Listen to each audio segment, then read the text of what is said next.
Another day, another race. We are set to enter the second half of racing action for the SRA IEL Truck Series in 2025. Welcome to Kansas Speedway and to the Kansas City 134. Good afternoon, everybody. Welcome to Green Flag TV. My name is Mullet alongside Derek Watson. We bring you all of racing action from tonight's big race number 8 of the championship this afternoon. And well, Derek, we both know Kansas Speedway. It's known as one of the most dangerous mile and a halves on the calendar. Tonight's going to be no different, with 37 trucks qualified and ready to rumble. Yeah, beautiful racing facility, and realistically one of the newest racetracks as far as when it was opened in, I guess, 2001 was the inaugural race here. So as far as NASCAR calendar is concerned, Nolan, one of the newest racetracks you can find on the schedule. So here's 1.53 miles. It's beautiful, I guess you want to call it like a dog leg in the straight. A lot of fun, lots of groove for racing, lots going on. But we're now halfway through the season here for the Sim Racing Association. Let's take a look at the points here and look at Paul Witt out here. Only by about, 9 points over top of second place. Zane Bailey's hanging out there, 20 points back. And this is a beautiful set of points here. For being halfway through the season, there's still lots of spots to be gained and lost. Oh, no kidding. A lot of spots to be gained, a lot of spots to be lost. This championship, though, looking like it's going to go down between the seasoned veteran Paul Witt, who has been here for pretty much just about every single race since SRA's conception, and Justin Anasogak, the rookie sensation with a lot to prove, trying to see if he can't lock out a championship in his first season and put a stop to Aaron Raymond's 3 championship streak so far. Paul Witt right now has got consistency on his side. He doesn't have any poles, whereas Anasogak has 3. However, he does have every single race bar 1 with a top 5 result, and his worst finish of the season is 9th. That's not a bad result for being halfway through a championship. That's pretty great, isn't it, when you can have those kind of stats going on and whatnot. So here are 134 laps at Kansas. See if he can survive this and what lies ahead on the schedule. But Paul Witt, he really has the one person you said here to worry about. And all of that is going to take us into racing action in just a few moments. We're going to take ourselves with the smallest of steps back, and we, of course, have got to get through our own opening ceremonies. And then when we return, it'll be back for more racing action on Green Flag TV. Your starting grid is up in a moment.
And with that, time to get a handle on who's going to start where. Your starting grid coming on up, and starting on pole position, it is Ryan Wayne with his first pole position of 2025. Justin Anasogak, so close, 1 foul off the mark. He starts alongside him on the front row. Then it's Paul Witt, the current points leader, back in the number 3 spot. You got Zane Bailey hanging around there in 4th. Joshua Highball starts 5th. Michael Gudger is in 6th. With Thomas Lane Jr. in 7th, Jared Duda in 8th, and then it is Jeff Gilmore and Aaron May to close out the top 10. Moving back into P11 is Chase Modzalewski with Noah Swafford in P12. That's row 6. Row 7 is Mike Campbell and Michael Allen. Jim Comensberger is in 15th with Jim Duda in P16. Austin Rez, Dylan Wilbur 17th and 18th. And then rounding out row number 10, 19th, Lieben Van Leer and Josh Bawalda Jr. in P20. Moving on down to the field at that point on, you got Dale Rapp back in 21st, John Holiday in 22nd. It is going to be Danny Story making his first SRA start back in 23rd.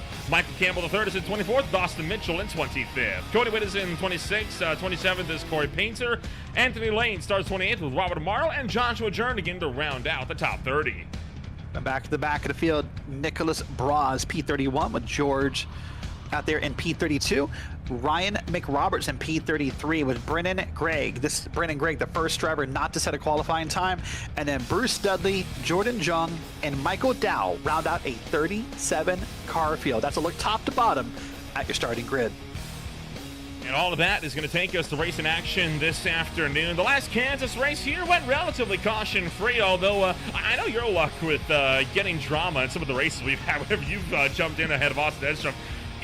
Boy, you had bad luck when it comes to bringing up the drama. Now, last week when I was by myself, we had no such drama. Sure, we had a little bit of beating and banging in the first 20 laps, but it was a relatively good race after that. But do you reckon it'll be the same tonight at Kansas? Yeah, I do actually, and the reason why I think that, if we take a look at the conditions right now in virtual sim time, it's about 5:06 p.m. It is May 10th, 2025. What I want to point out the most is that bottom number. That's your track temperature, 94 degrees Fahrenheit. That is hot. This track is going to be slick.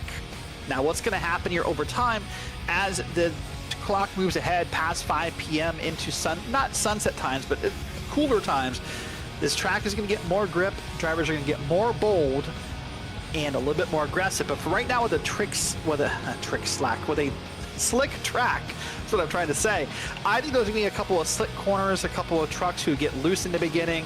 It's going to take some time for drivers to kind of get their wheels or their proverbial legs under them. So this is a fun track, Nolan. It provides multiple grooves of racing, multiple lines you can take around here. You're not stuck to that one lane like some racetracks we watch races at.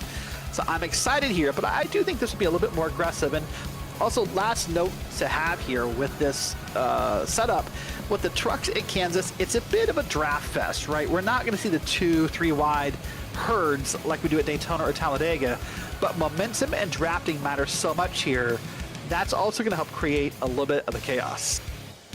A lot of that chaos can come in quick at a racetrack like Kansas. It's one of the fastest mile and a halves. It's one of the most dangerous, and for darn good reason. You never want to underestimate this little 1.5 mile quad oval or tri-oval, and we'll get set to see what's going to be taking place this afternoon. We're not going green. We are not. Start has been waved off. Not seeing what for. I'm willing to bet, though, is just to let drivers at the tail end catch the field. Yeah, I was waiting to see if we get any more comments from race control, but no, we did not. So we're going to go one more time around and kind of get this race underway. You and I have a thing this week for lap 0, don't we? Between the high tide racing like on Monday and this, and then some shenanigans under caution that happened after lap 0 and the Cyber 500 last Sunday.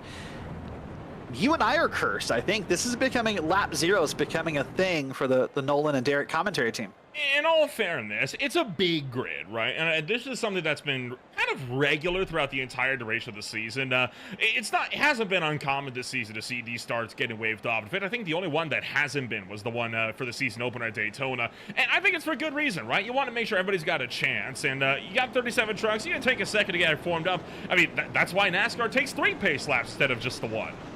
I agree and disagree. I get what you're saying. We want to make sure everyone has a chance, but the tough love side of me says, you know what?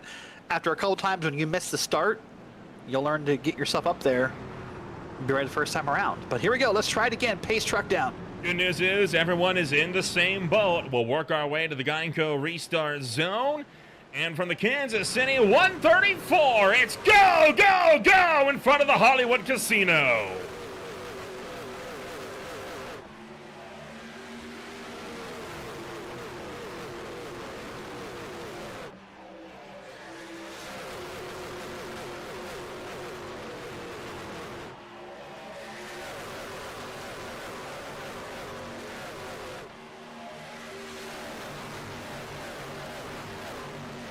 Well, it doesn't take long for them to find out there are multiple grooves here, Nolan. Look at this trucks around the track. I see 1, 2, 3, maybe 4 different lanes already being used as we come across, and we're caution already.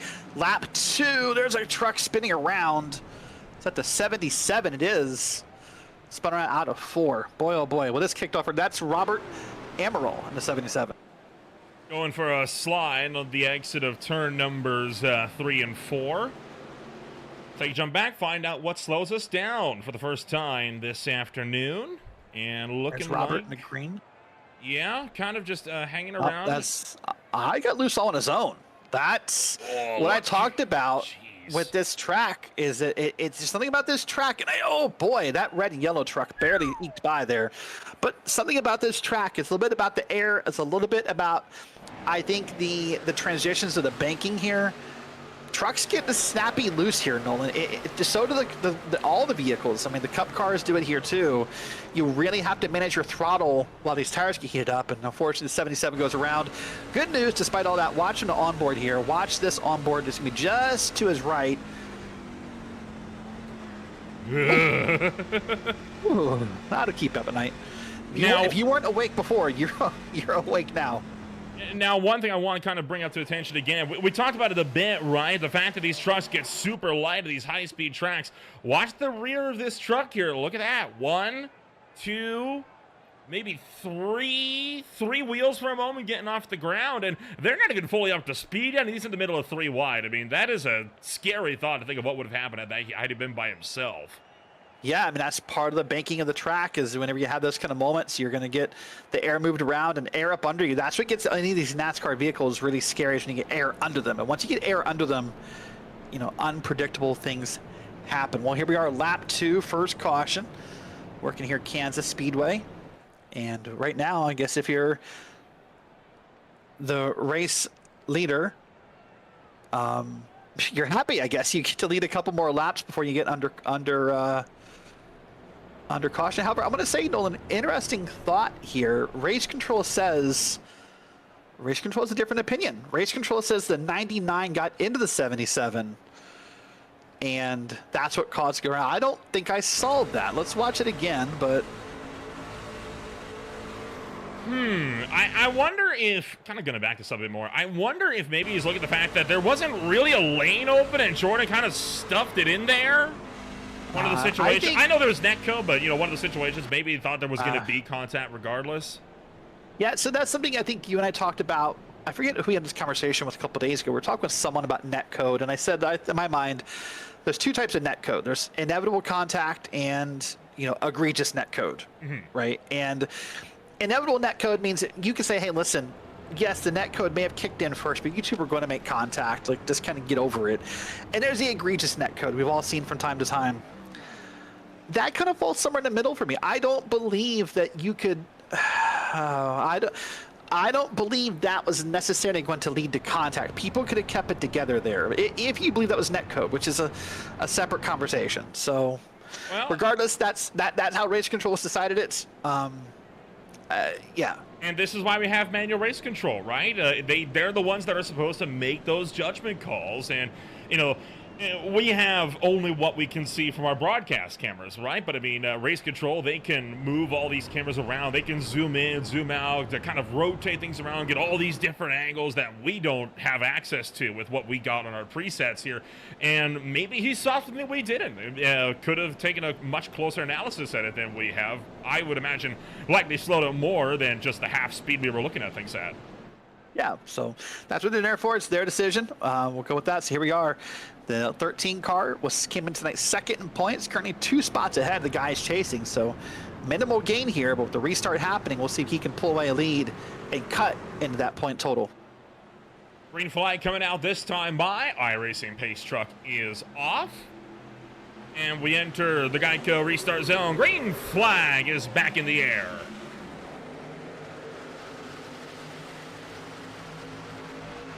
Good jump from Anna Sogak as they get away down to turn number 1 and looking for 3 deeper in the field. Oh my gosh.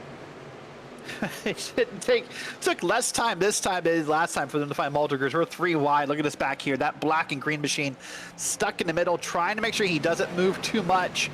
and cause an incident. Doing a great job so far. Now back up front, we're 2 wide. These are your point leaders for the lead. And it's going to be Cody Witts at the, or Paul Witts, not Cody Witts, sorry, at the line, your leader.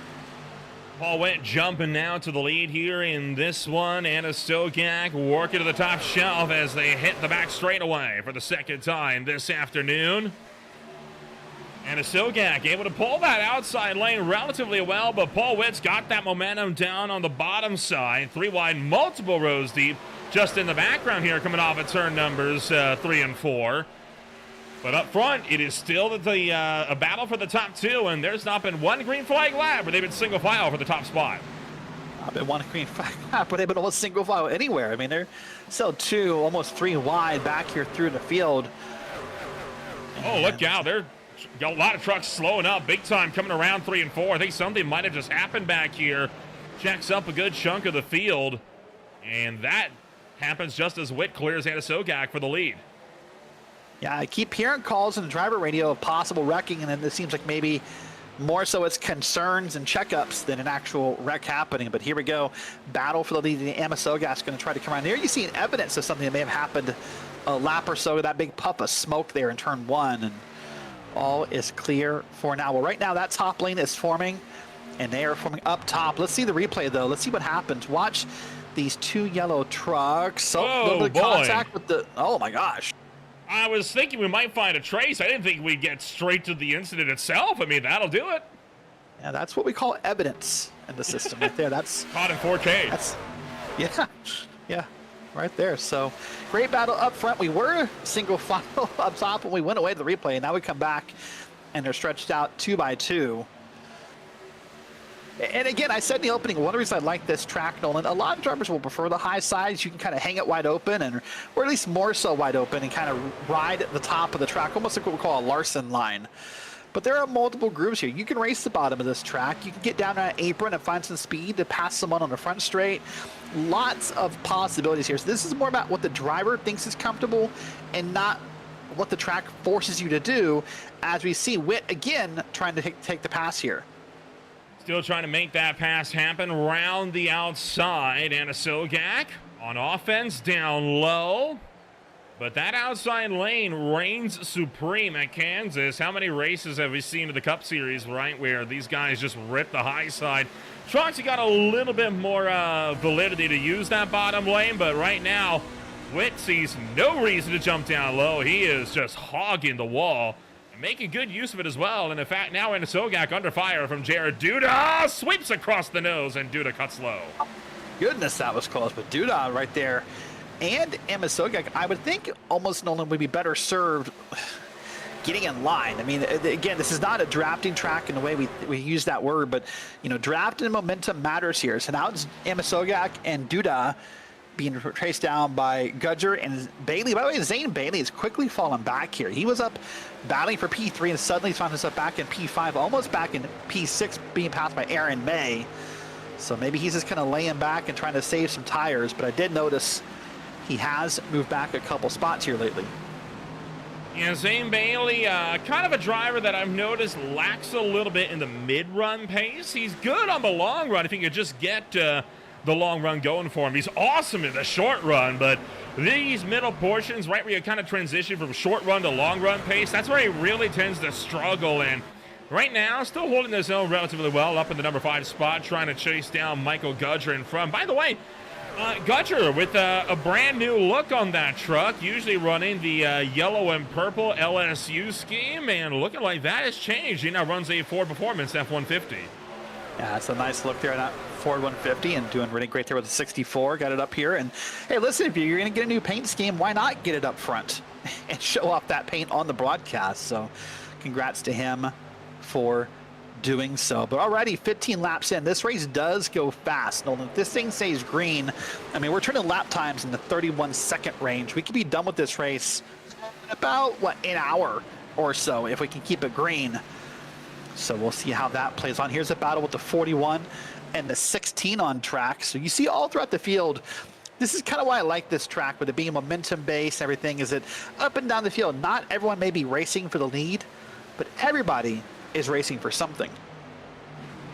Everyone is racing for something, and you can tell that these drivers are having the time of it as they make these moves happen left, right, front, and center. A lot of single file, though, for the time being, and you talk about this race going by quickly, and I wonder if that's part of why we saw the scheduling changes. Obviously, we were talking a lot in the lead up to this race about how this is going to be oh, no! Trouble! Hard into the wall goes Jim Duda. Face first, got turned by Jeff Gilmore, and he's going to lock it down. Huge crash. Dale Rapp takes flight and is flipping down towards turn number 1. Side over side, end over end. And that is a terrifying tumble for the 52. Wow. I mean, Dale Rapp is on his hood. Oh, my. It's in the bottom of the track, and that's unfortunate. And the reason that's unfortunate more than anything, that was a late caution, Nolan. That was late. He's kind of been all on himself.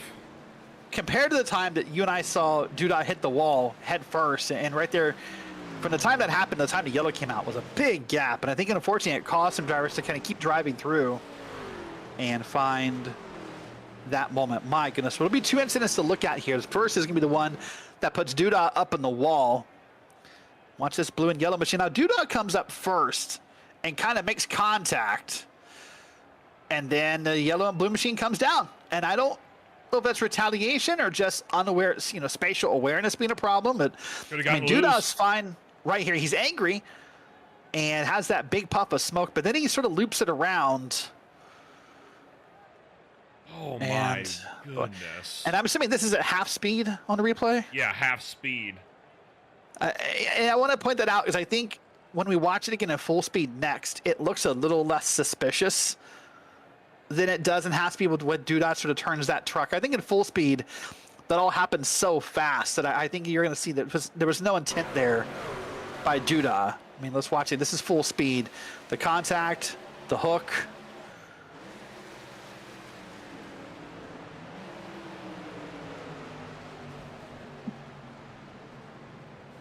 On top of the and I hate this. I'm always the bad guy in this commentary. Whenever something happens here, I'm always the bad guy in the commentary team. Can we get a cockpit shot on Duda's car next? And I have some questions. I have some major questions, actually. I'm going to be honest with you. I'm the bad guy in this team. I am. But that's a suspicious turn to the left, Nolan. Can I say that? Let's get the look first with Jeff Gilmore, actually. So this is Gilmore off the corner. Hey, almost kind of looked like they got arrow hooked together, and then this is dude out of the wall. That's weird because the wheel doesn't move. Like, I'll give him that. The wheel doesn't move, which, based upon the way the outside shot looks, it looks that way. Is it just him locking the brakes and the truck turns that way? I don't know, but it's suspicious to me that wheel doesn't move. Wow. This is on board with Dale Rapp, and hang on as we go through turns 3 and 4. If you get motion sickness, this might be one angle you'll want to miss because this is one of the wildest rides we've seen all year so far. Oh boy.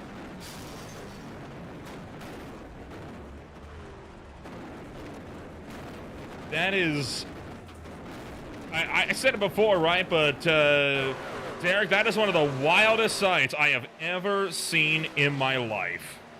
And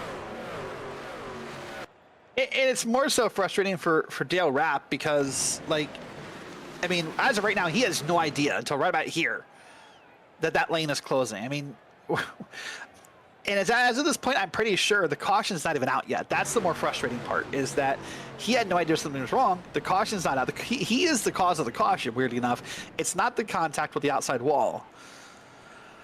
Boy. Well, you said when I show up, stupid things happen. And stupid things have happened. I'll leave it there. One view I do want to get a look on board with potentially was that yellow Menards truck that I think might have gone underneath, and we'll try to see if we can maybe get a look at that later in the race. Obviously, definitely not now, as we are going back to green flag racing. Mullet takes off from Anna Sogak, and we're back to green. Well, for Paul Witt, this caution may have been a small blessing, because what it does is it puts a truck between him and Amasogak, and we'll see how Amasogak deals with the dirty air for the first time today. He's surrounded with 64s in front of him. I think you got Zane Bateman 20 behind him. He had a truck behind him. So Amasogak was suffering from all the dirty air right there. Let's see how he handles it coming out of 4. Paul Witt maintains his strong momentum as he works his way down to turn numbers 3 and 4. Gutcher looking to the inside of the racetrack, trying to see if he can't pick one up. 3 wide behind, they'll quickly double it out, and now single file all the way back to about 11th place. By the way, I do want to point out, just for the record on the broadcast, you and I were busy watching the replays of the wreck. However, I do want to make a note. Everyone pitted there under caution, by the way. Everyone on down, as I can see on my telemetry board, pitted. So everyone took gas. Remember, there is a gas 60%, I believe, is what we get here for SRA. So those tanks are limited in amount of gas they get. Boy, there was 3 wide again. Like we learned nothing 5 minutes ago. If 4 wide coming down the front stretch, contact around, Lane up into the air. Brennan Gregg goes around, and Lane won't catch it. He'll spin down to the inside, looking like Corey Painter might have gotten involved as well, just behind him. Well, for the second time tonight, we saw a truck with 3 wheels off the ground, by the way. That 38, 2, if not 3 wheels off the ground. Watch it, they're 3 wide.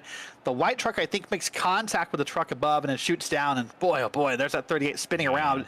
Here, credit to everyone. There you see the 39 went on by, and others, the 11's up top, checking up. The 29 gets through the bottom. Great job, everybody. This could have been much, much worse, minus the checkups and the awareness of the drivers behind him. You know, you see the 32 is kind of stopped back there, but that white truck may have just got loose in the zone. It's hard to tell from where that clip started, Nolan. I don't know. It's another wild sight to see, right, with how this race has gone so far. And there you see Brennan Gregg up top, and Gregg got a bit of a hip check there. And my goodness, I mean, you saw that wasn't even 3. That was all 4 wheels off the ground for a minute. Yeah, that's 1, 2. I think I saw the back one, the front. So luckily not all at the same time, but you're right. At some point in time, all 4 of those wheels left the ground. And see, you got a great job to lock the wheels up. You can see the lack of movement in them. Of course, when you're in the air, it doesn't matter if the brakes are locked or not. It's when they get back on the ground that you can use the friction to kind of help stop. There's a 71 up top. And did a great job coming around. And if I may, I believe this was our culprit that drove underneath Dale Rapp on that big flip. And I said I wanted to try to get a look from one of these guys' views, and I think he's going to be able to provide that view. This was the caution before. Yeah, this is the lap 17 yellow. We're coming to it. So at this point, right now, probably right about now, I'd say the first bit of contact is happening. Yep, there's a puff of smoke. And here's going to be where the caution is starting to come out. So I was wrong. Dale Rapp is already upside down. So I think that leaves second culprit, Bruce Dudley in the 86. Yep, this will be the one because Rapp's right in front of him. Yep, this is going to be it. So he's going to get down to the bottom of the track. We're going to slow it down here and watch Rapp get up in the air. Oh, have a bottom of a truck for dinner, why don't you? It's right in your face is how that looks. That's scary when you're in that moment because, you know, you just don't know if that truck's going to hit you and what's going to happen. So the 99 has been assessed a second penalty point for tonight. This will be a end of line, I believe, for him. So, boy, oh boy. Yep, second at-fault incident for him, and we'll back this up one more time. This will be from above. Watch the 99 truck. He's the black truck on the outside, right by the wall. Initiated the 3-wide move with that jump up top of Brennan Gregg, and drifted off the wall, got into Gregg. Yeah, fair penalty. Yeah, that's pretty clear. I mean, I'll say, I addressed my concerns with the first one, but that's pretty obvious right there that when you're 3-wide at Kansas, you can't do that. You can't scrub that wall. You can't, body check or hip check, whatever you want to call it, using your hockey references. But can I just say, those are some wild paint schemes in the 429 and the 13. Just very colorful, very bright, very I don't want to say futuristic. I'll find a word as the night goes on, but very experimental, noticeable. Yeah. I like them. Yeah, they're nice. Oh, yeah, no, that was a compliment. I was being very complimentary. Here we are. They're going to lead us back to the field, and for the fourth time tonight, Nolan, we are green flag here at Kansas Speedway. So let's see if we can keep this running now. I know there's some frustration amongst the field. Hey, guys, we're 23 laps in, was what I heard under the driver radio after that last caution. So let's see if this race can get cleaned up here and who can do what. Of note, by the way, only I think one driver, maybe two drivers, took gas under that caution, by the way. So most drivers stayed out. Brennan Gregg has just entered his pit stall, so it looks like he might very well be done for the night, potentially. Zane Bailey trying to make the move for third. Off the wall comes Aaron May, almost into the door of the 93 entry, right in the middle of the racetrack. That's Austin Rez down on the inside. Ryan Way going to get through as well. 2x2 for the most part, and Witt slides across the nose of Gudge to clear himself. A nice slide by Witt there. A nice slide job, if you will, using some old Dale Jr. terminology to make that happen. So he's going to try to stay up front here and kind of lead the herd, if you will.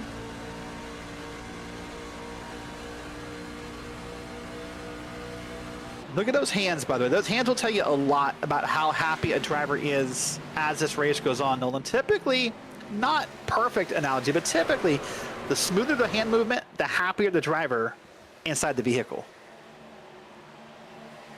That's a new one for me, although that said, psychology is not really my thing. I'll take your word for it on that one. I mean, it makes sense. I mean, typically, if you see a driver kind of seesawing the wheel back and forth in the corner, that means that the truck's probably, you know, very, very loose or very, very tight, and they're trying to fight it. If you have a very smooth entry, very smooth exit, you're probably having a good night. I don't think that mentality would work for dirt racing, though. That's a whole new world. Like, that's... Yeah. That's a level of stuff beyond my comprehension. I don't, the whole turn left to go right, no, I'm good, thanks. Steering with the throttle, if anything. Yeah, it's a wild scene. Oh, into the wall goes Bruce Dudley. Just took a look on board with him with that Dale Rapp incident, and now has got Michael Campbell on his inside. Ooh. Dow sitting just behind. A little bit of a door check there in the tri-oval. Yeah, a little bit. I think Bruce is trying to gather himself back together, and you know, especially if you're racing on single monitors, and I don't know what Bruce is racing on, that spatial awareness around you is very difficult to kind of know. You know, the IRC spotter will say, hey, you know, you're too wide, there's a car in the bottom. Well, at a track like Kansas, where there's probably 5 or 6 lanes total available, that doesn't tell you everything. That's not the full picture, right? Are they next to me? Are they at the bottom of the track? And so sometimes it's kind of hard to figure out, and that spatial awareness can be difficult to judge. Did you see Ryan McRoberts cut his way through the middle there of 3 wide? That's because he's on fresh tires as of lap 18 of this race, whereas opposed to most of the drivers in front of him are still on the same tires they started this race on. So he's cruised with about 18 lap fresher tires than most of the pack right now as he cuts his way through the field. And this move going to put him up to 14th, now looking for 13th on Dudley. Yeah, you know, earlier we did mention how there is the fuel tank limits in the trucks, and the 60% fuel tanks. There's also the limit on the sets of tires you can use in this race. So sometimes you can take a set early and gamble that it'll all work out in your favor somehow, and sometimes people want to hold on to them and have them for the end of the race, and there's just one of those judgment calls you have to make, and sometimes you're right, and sometimes you're wrong. But when you have those new tires, this is, you know, we say it's sometimes a picture's worth 1,000 words. Well, what this picture right here represents is new tires. Off the top shelf, going to come the 17 to the 41 as they look to make some moves happen down the back stretch, or front stretch. It's turn number 1. This is Campbell, still fighting out right now with Thomas Lane Jr. and Noah Swap in the Mobile 1 Chevy Silverado up top. A lot of side-by-side action deep in the pack. That doesn't mean, though, that the front groupings have managed to break away from each other whatsoever. No, they really haven't. I mean, if we see drivers come into the top and the bottom and the apron, but it's all still together. I said before when we started, this is more of a momentum track, a little bit of a drafted track, and we're kind of seeing that up front because right now Witt and Gudger just cannot fully pull away from Duda and May and the others. However, I will say that if those drivers back in 3rd, 4th, 5th on back continue to race side by side, they will natively make that happen. Here's the 99 again. That's actually Nicholas Braz, the 14. I'm sorry, that's Braz. Yeah. I apologize. Okay. Going, Sorry, I saw the paint. And I heard the 99 pipe up in voice chat for a second, so I just assumed in my head those two were were related, but I guess not this time. Yeah, going slow, though, through turn number 1, and this is why. Did we get a camera shot of here? Go to it, slides across the nose, and that puts goodness. Braz into the wall. And you got a little bit of help, I think, from the back from that black and orange machine. Not on purpose, just nowhere to go. Just a bad checkup, and things happen. So a little bit of contact. We'll stay green after that. And we'll keep racing here. Lap of 37. I do believe here we're about in a, 12, 13 lap run. This is going to be our longest green flag run of the day so far here. You know, and this is such a fun racetrack, Nolan. This is one of my favorite tracks to drive, to spot, to commentate, everything. It provides such great racing when people can kind of get settled down and find their groups. Which, to be frank, it doesn't happen often at tracks where the racing is such close quarters as it is here because, well, usually you get caution fests at these types of racetracks, especially the open official lobbies. Ryan McRoberts, by the way, fighting his way now up into the top 10, looking for the top 5. In fact, he did just take up the top 5 around the outside of Aaron May. Now immediately cuts to the inside of Anna Sogak and Jared Duda. McRoberts is hunting for the lead here. Yeah, doing a great job, and what he's got to kind of be careful of here is making sure he still manages the equipment he has, because even though he has the newer tires, you don't want to burn him up getting up there and then have nothing left, you know, to stay up there, so to speak. So we'll keep an eye on that and see how Roberts does. Remember, as you said, he's one of the few drivers who took tires in that first round of pit stops. Most drivers just gas only. So I think what he's hoping for is this does stay green for a while, because then it'll be easier to kind of justify everyone taking tires again. But if you get a caution with if you get a race with a bunch of cautions and everyone kind of just takes tires here and there and everywhere, it can kind of kill that strategy. So what he wants right now is for this to stay green for a while so he can come down with the leaders and all take tires and not losing the positions. You did see, though, how he had a major slip-up in 4 last time by. Lost Duda, lost Anna Sogak, lost Highball. Nearly got collected in the middle of a 3-wide incident. He's able to fight through it now, but I think that might have smoked his tires because all of a sudden, in 1 lap, his pace is gone, and his pace dropped off the second he had that slight loose moment. I think he's cooked them. It could be cooked him. It could also be that for the first time and driving through traffic, he's now up here with some trucks that are maybe at his pace. As I take a look at the lap times, I mean, he's now running identical laps with the trucks around him. So maybe for the first time he's truly dealing with the aerodynamics and traffic, and you know, he's no longer racing around trucks that he's just inherently faster than. So I think now the playing field has leveled, and he's going to have to kind of work his way through the old-fashioned way of just kind of taking turns better or whatever way he can to make passes here. John Holliday cuts to the inside of race leader Paul Witt in turn 4, slides across the nose this afternoon. Holliday has so far only led 7 laps all season long. He is on by far one of the best runs of the race. He took tires under this last caution at lap 24, and now he leads the way somewhat comfortably with about 1 truck length between him and Joshua Highball. Yeah, Highball also came down pit road that time, and I believe took tires as well. So here we have 2 trucks who've come to lead who took tires on our very last caution here. So now you can truly see the difference of tires and no tires and just how well they're doing. I mean, those guys being Holiday and Highball, ran about 3 to 4 tenths of a second faster than the rest of the field last time by. So that's the time difference we're talking about with new tires. That said, Joshua Highball closing rapidly on Holiday. Looks high, fakes him out, and cuts down low into turn number 1. Sold in the dummy up top, and now John Holiday scrambling to cover off the inside run through 1 and 2. Able to fend him off this time, but he's got to be careful because those fakes will get you eventually. This is hard. This is hard to watch someone who sometimes manages teams and manages drivers on a track. And, you know, it's hard to watch a race like this because you see them kind of throwing it away a little bit, Nolan. I mean, Holiday and Highball, if they're comfortable for 10 laps here and they just want to ride, they can probably gap this field and put a gap in and then go racing. But right now, if you want to go racing right now, hey, go for it. But what you need to know is when you get side by side here, you're going to cut each other's lines off, you're going to affect each other's braking points, you're going to affect multiple factors, and you're going to slow one another down. And then Paul Witt, Michael Gudger, Jared Duda, and others will be right back in the fight. See the big field spread so far throughout this pack. Some more isolated groupings, but nothing really too far. Side by side, by far the longest green flag run we've had so far this afternoon. And first truck in a pit road under green, Corey Painter takes the Budweiser number 32 Silverado in a pit road. Well, this one I'm pretty sure would not be a scheduled stop, so that's kind of confusing to me, unless he just hasn't stopped at all. But I know he has, so kind of a confusing stop for me to see that happening. But we'll see. Maybe he's getting some damage fixed or what maybe happened off screen that we're not aware of. But looking back here through the field, again, as you said, lots happening. However, we'll say maybe they're not off schedule because the 86, the 7, the 45 all reporting pitting this time. So maybe we are actually out of gas, Nolan.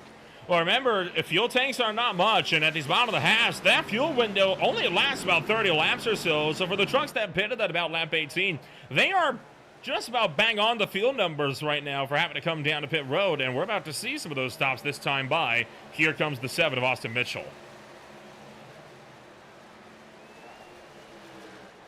And, oh, big high-speed spin into the grass from Michael Campbell, the 3rd. Slides that one out. No caution for the Toyota Tundra, but a big off on the front straightaway. Big wild spin there. What happened to the grass, and we'll wait and see if we can figure out why and what's happened here. Load up the replay machine. Watch up top. That's the truck that goes spinning. Tries to avoid a couple of checked up trucks and just got barely tapped in the back end.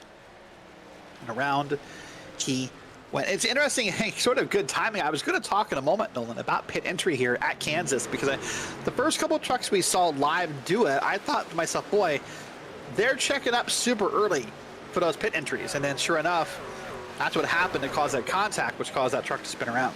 Yeah, I mean, pitting on any track under green where you are high speed, having to slow down on the racing line, it's always risky business.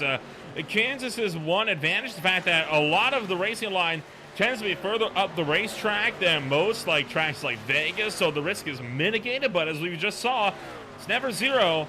Witt, Gudger, and Asogak get a pit road this time by. So is Colmansberger, Allen, and Gilmore.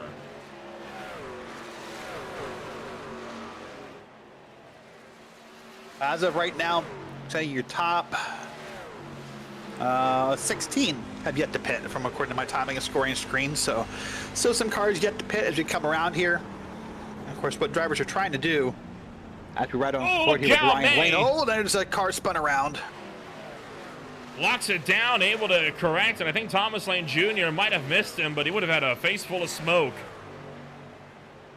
Yeah, and that was scary, really big, by the way. And that's another driver who went the opposite way. We said drivers were stopping too early. He tried to stop too late. He was just trying to get every ounce and every oomph of time off of pit road. Watch it here on your screen. And let's see how he's going to do it. Yeah, it's gotten the brakes way too hard. And whew, I don't think he even got touched, amazingly.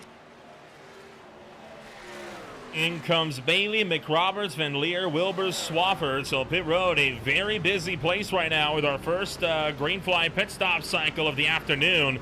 Now, the thing we have to watch out for next is for potential incidents coming off of pit road. It's a relatively bumpy pit exit, and you have the infield road course that they used to run in the Grand Am series to thank for that. Yeah, it's a bumpy infield. The temperature's also dropping, so there's going to be more grip in the track than what we remember the first time we started this race. New tires, cold tires. So lots of factors can really play into getting off of this pit road, maybe getting your first lap or two in and getting comfortable again. On board with Wilbers, and this will be a look at the pit exit. There you see the turn one for the road course side of things, and it's quite bumpy over that transition, but he's able to navigate it just fine. And no issues getting back out onto the racing surface out of turn two. John Holiday, the next one down. And now we are waiting on Mike Campbell Jr. and Joshua Highball, and both those drivers have not pitted yet because they stopped 6 laps later under the next yellow. And obviously, the later you can pit is just interesting here. But I don't think we're at a point. I think we're at a point right now, Nolan, where anyone can really, cut a pit stop, no matter where you pit here. So that's not what we're looking at. But just looking at different comfort levels, different cycles, maybe how much gas you need during last stop may be a question. We'll see how that plays out as this race goes on. But yeah, different strategies. Those who pitted back on lap 26, just maybe not ready to pit quite yet, and want to see if something can happen. But speaking of something happening, here is your treaters up front. This is 3rd and 4th. This is Witt and Emma Sogak on track here. Those two wildly painted cars, and they're trying to chase down Gudger and Highball for the lead. Highball right now in the middle of his pit stop, and they are going to overtake him without any complications whatsoever. Highball just now leaving his pit box, so Gudger takes up the lead of the race, and he is about to put, I think that's Nicholas Braz, another lap down. Gudger fires through turns 1 and 2, picks up the lead. Now 3/10 between him, Witt, and Sogak, and then it's a good 3 seconds back to Jared Duda. So we'll see how this night progresses, and if Witt and Amasogak and others are willing to keep this lead, or they want to race for it, and how they want to handle it. But by the way, we're not that far from halfway. It felt like we just got this thing started a few minutes ago, but I said these laps will go by fast. We're working 56 of 134. That'd be 112 is where that would be. So we're not far from halfway, but we're quickly approaching that point. Well, and it's wild how many laps can suddenly flash past you. Oh, careful there. Jernigan getting into a little bit with the 45 of Chase Modzelewski. That is a truck that is right now a lap down, but we talk about that pit stop cycle, right, under green, and you realize the first truck came down on 57, the last truck on 53. That's nearly a 10-lap span throughout one pit stop cycle that we just churned through. Yeah, it is definitely quite the cycle of trucks, and I said it will continue. So it won't actually cut a pit stop off of anyone, I don't think. What it will do is it will determine how long your last pit stop is, right? Do you need gas, just random numbers for 4 seconds or 2 seconds, or what do you need will be determined based upon how late you can pit and how much you can kind of drag out those pit stops.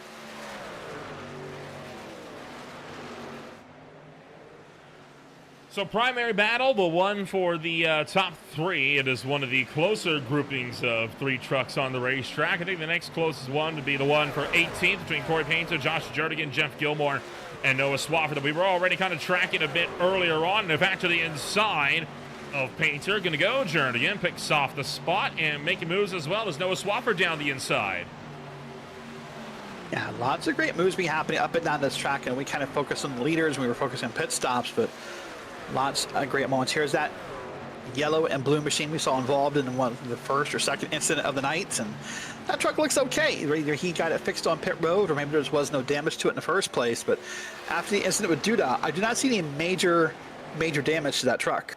Yeah, no, Jeff Gilmore's truck looking relatively strong. Kind of escaped that one without much more than a scratch of the paint, effectively, in that incident. And that's kind of insult to injury to Jim Duda's race, who obviously his night was ended with that heavy crash. Paul Witt now looking to the inside of Gudger, trying to retake the race lead. Gudger's been up front pretty much since the restart of our last yellow flag at about lap 27 or so. And now Paul Witt trying to see if he can't cycle through to the point.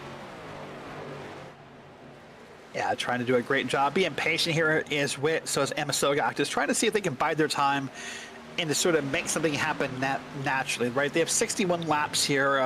More than that, actually. There's a bunch of laps to go here, sorry. And they're just trying to see if they can get a move to happen naturally. No need to force it. No need to go 2-3 wide, make a silly mistake, or make something awful happen. Just kind of wait and see if maybe Gudger is out there too long, or burns up a tire, or misses a corner, or what happens, and you can make that pass naturally.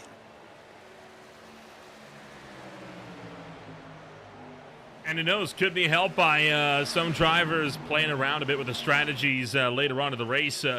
We've talked about it a lot before. One pit stop always guaranteed to be fuel only. Now, quite a few drivers did come down under those first few cautions to top up on fuel, which does beg the question, with all the yellow flags that we had in the first 30 laps or so, has that meant that they've now been able to go into enough splash and goes under those cautions to cut out that fuel only stop with the tire strat? Yeah, maybe. I mean, as I said, most people pit on lap 17 fuel only, so that may be the one you're looking at. That'll all kind of be determined based upon if or when any late cautions come out and how the numbers fall will sort of help determine the answer to that question. But if you're worried about gas, the one driver you don't want to be right now is Gudger. I mean, Michael Gudger is just burning up all the gas, but then as I say that, the 429 says, hey, I'll go do that. And Witt's going to go way to the bottom and try to come back up and make the pass. Not going to get it. He'll have to fall back in line. Maybe not here. Watch around the line. Not ready to fall in line yet. There he goes. Paul Witt screams to the inside, though, of turn one. He's not willing to give this lead up without a fight. Gudger easily pulls clear there for the top shelf. That outside lane getting real rubbered in. We have had another driver to add to the retirements. Corey Painter has brought it down to pit road and has called it quits for the afternoon. So Painter is done. He will officially be scored back in 34th once the lap trucks manage to get around him on the timing sheets. Yep, so another truck done, unfortunately. But sad to see that. But we'll keep an eye here on the battle for 7th. Watch this beautiful side-by-side battle that's happening here. There's going to be 3 trucks involved right now, and they're all racing pretty hard here for 7th. This would be Holiday, Highball, and Mitchell here in that order on your screen. Mitchell, of course, the truck in the back, the black, white, and blue machine, trying to see if he can make the pass here for 2 trucks and get to P7.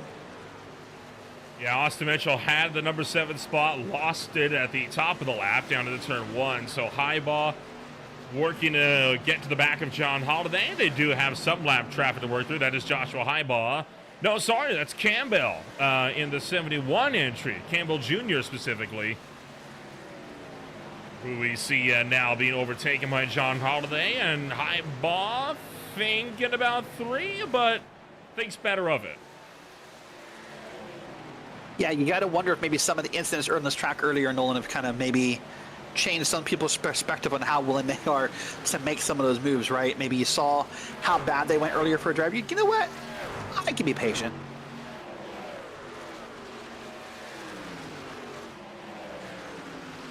And now for the lead, Paul Witt closing in again on Gudger, shooting to the inside, gets the nose in front, gets the door, the quarter panel, slides up and almost puts Gudger into the outside wall. Gudger drives back around him, and Sogak capitalized now for second. That was the Hail Mary from Paul Witt that could see him drop back to 3rd.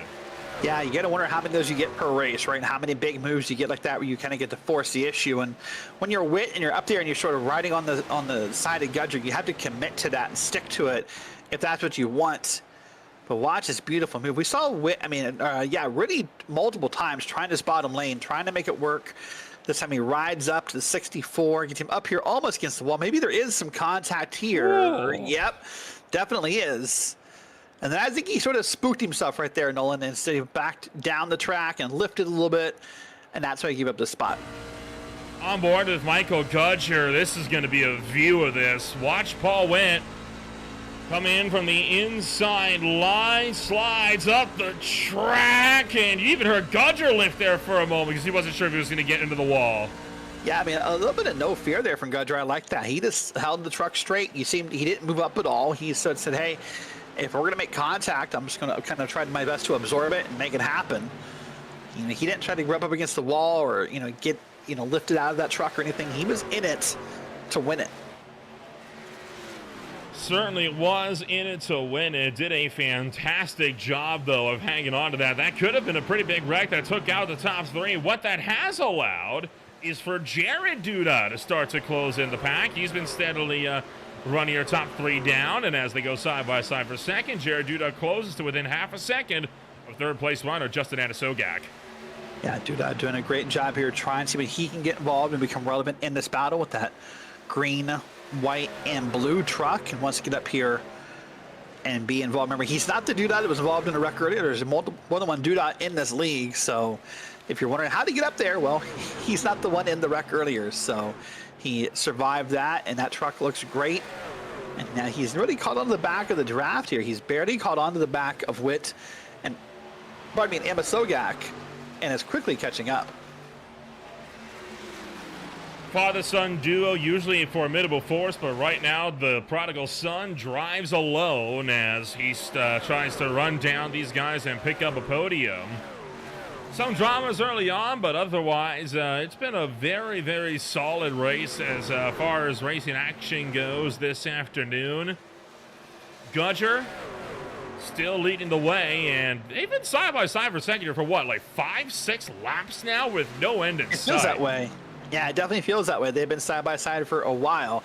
Now keep in mind we last pitted lap, say what, 48 to 51 roughly would be the range I see it in the timing of scoring. So if you assume 48 and you assume we can go about 30, 35 laps on these tires, I'd say within the next, let's say 7 to 10 laps, pit road should become a busy place once again. Yeah, pit road not far away from picking up our next round of pit stops on the afternoon. Anasogak finally clears from Witt. Witt, though, immediately counters with an aggressive jump down low. Anasogak trying to hold him on the apron, and Witt has the inside back into turn 2. And this is great news for Michael Gudger, by the way, because these guys, again, I said it earlier, when they're racing like this, they're not running their fastest lanes. They're not fully comfortable in the truck. They're probably not fully on the throttle as much as they want. And little by little, look how that lead truck is no longer in this camera shot. That's not how it was a few laps ago. Now, from that camera shot, you can see the lead truck, but anytime you can see that lead and that gap increasing, that's what Michael Gudger wants. And crossover after crossover. It's slide job central right now in the battle for the number 2 spot on the racetrack. This is an awesome fight that these guys are conducting with one another. Anasogak once again pulls the slider. Oh, Duda might. No, Duda's not going to give Witt the chance, though, to counter. He finally sees his opportunity. He shoots to the inside, tries to pick up third, while Chase Modzelewski hits pit road. Yep, starting to hear the calls of pit road opening again. I think we're seeing the 7 come down, and some other trucks next lap or two are going to come down pit road here and get some more gas and possibly more tires in this vehicle. There you go. There's the trucks down pit road. You see Dudley down there, the black and blue machines down there. So here we go. In fact, the leader, Nolan, coming this time, 64 down the pit road this time by. Michael Gudger, you're right aboard the tailgate. Anasogak, Duda go around to the outside. Paul Witt, though, Bailey as he comes to pit road. But you see how far back he was. I think Paul Witt was way too safe entering pit road there to keep with the top 3. Yeah, that's the thing you and I talk about a lot, is I think a lot of drivers put a lot of time into practicing, you know, the grooves in the track and how to stay in the draft and, you know, how to take the corners. And not a lot of drivers practice those pit entries, and so much time can be gained and lost in how you attack pit road and how comfortable you are really getting down to speed at the very, very, very last second. You can make up a lot of ground here. Watch that. That's a great example right there by the 13. That was a great run right there. Anasogak really attacking pit entry. Jared Duda now the last driver in that battle among the top 4 to stay out on the racetrack. Tracking, by the way, seeing what the strategy call is going to be on terms of tires versus fuel. So far, 4 tires is looking to be the call all across the board from the 10 or so that have come down.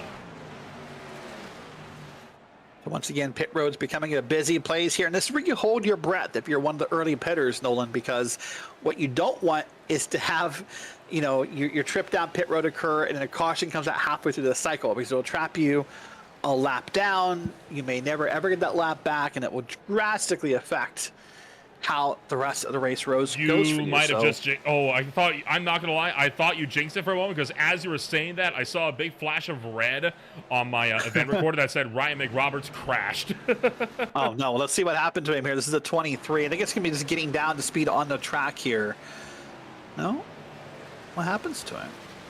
Oh, Nope, it was that. He hit the low speed threshold. That's a oh, penalty, though. That's a penalty. That maybe when it got tracked. That's an unsafe pit entrance because that's going to be to the right side of the white cone. And what was that? Dylan Wilbers with a bit of a wild entry into the pits, and I'm willing to reckon he locked the back tires, maybe got some wheel hop going. This is on board of him. Yep, caught that transition. Too hot, that's speeding.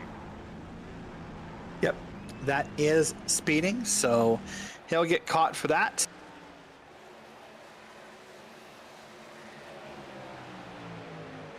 And you see Michael Gudger now trying to navigate his way through traffic here so he can take back what he hopes to be the net race lead. Once everything is done, I can tell you right now, it's Highball, Holiday, and Jernigan, the top three. I'll pit around 54 or 55 laps. So I would suspect they got another probably 5 laps in them before they need to pit. And this right here becomes the battle for the lead once again.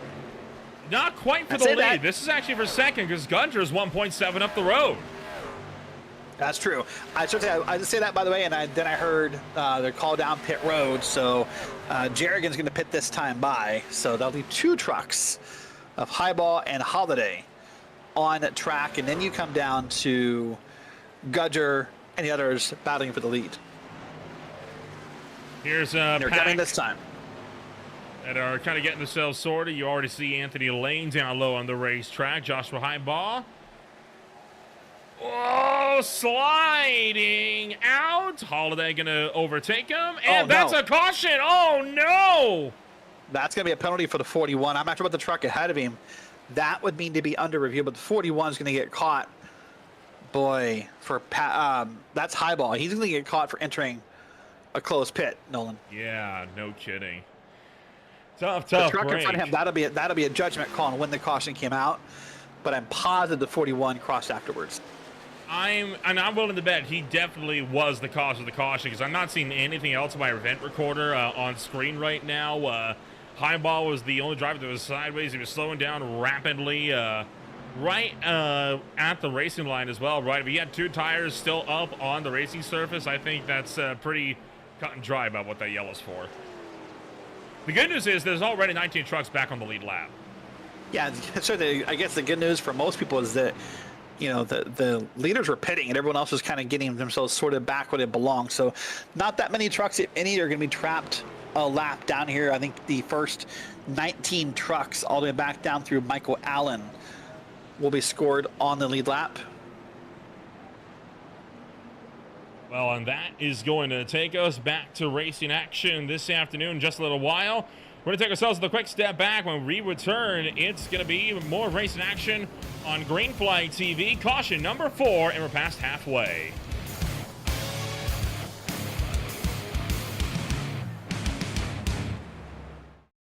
Racing isn't easy, but experiencing it is. iRacing puts you in the driver's seat with the industry's leading sim racing game. Drive on laser scan replicas of the greatest racing circuits from around the world.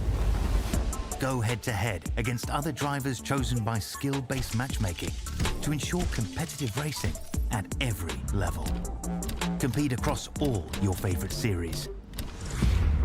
In officially licensed cars, engineered to deliver the most accurate driving experience possible.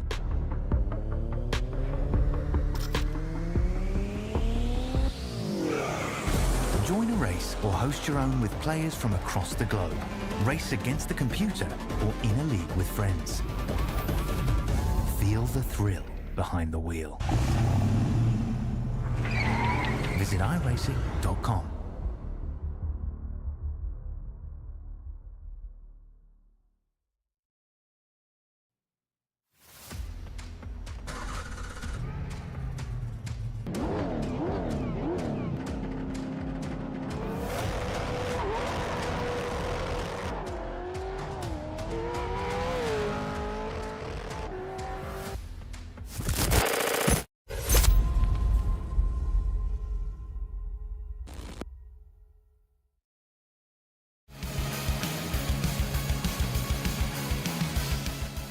quick yellow flag on this one, and the yellow flag is going to be extended this afternoon. Welcome, by the way, to the Kansas City 134. You're watching Racing Action here on Green Flag TV, and you've got some developments on pit road, Derek. Yeah, it looked like there was some contact while we're under commercial here, I think between the 7 and the 24. So let's see if we can find a replay of it here. One person will be coming out of there. That's afterwards, I believe, but I would assume yeah, so. One person's going to come out of their box. One person, I think the 7 was coming out, the 24 was going in. Watch this here. That's the 24 up top. 7's coming out. And, I mean, that's pretty far after the I don't know. Man. Base pit stall, so you can see the 24 on the board. It's just one stall ahead here, so he pulled straight into his box.